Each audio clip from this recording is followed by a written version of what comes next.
igoti ria Embu imaruguritie mubango gutuira macira nja wa igoti kona ni uteithitie igoti riri kuhonokia ciringi bilioni 1.8 kuma mwaka wa 1000 kana kuma mwaka wa 2019 na munini wa mucirithania igoti riri ria Embu niwe Dorcas ni ambikite igongona ria guthomithia muingi ria rigakorwo tariki 16 wa gatano na igakorwo ikihumbwo riri ni munene wa watho niwe Justin Muturi.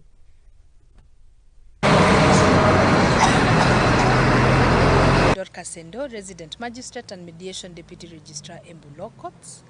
Together with our Court Users Committee, we have organized a Stakeholders Open Day where we will be sensitizing the members of Embu County, the general public, about court annexed mediation.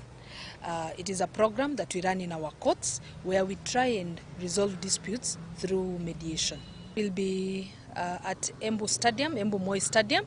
It starts at 9.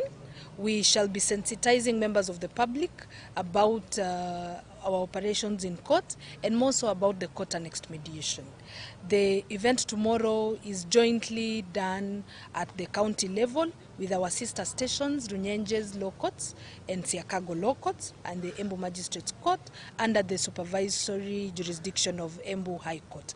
We shall also have guest judges attending tomorrow. We have a guest speaker. We shall have members of the Court Users Committee. And by members of Court Users Committee, I'm referring to the probation office, the government leadership. We have the county commissioner, the county police commander. We have the grace of having the county government leadership in attendance. We will have the police service, we will have the prisons there, and we will all be talking about mediation. My name is Rose Migwe, an advocate of the High Court of Kenya, and also the chairperson, LSK, Embu chapter. Tomorrow we have an open day, a mediation open day at Moi Stadium.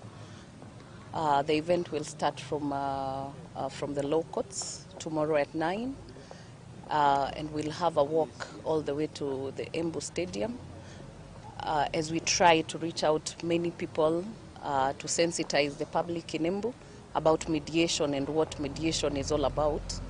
As the Embu law courts, we rolled out the program in 2019, and so far we have had success of mediation.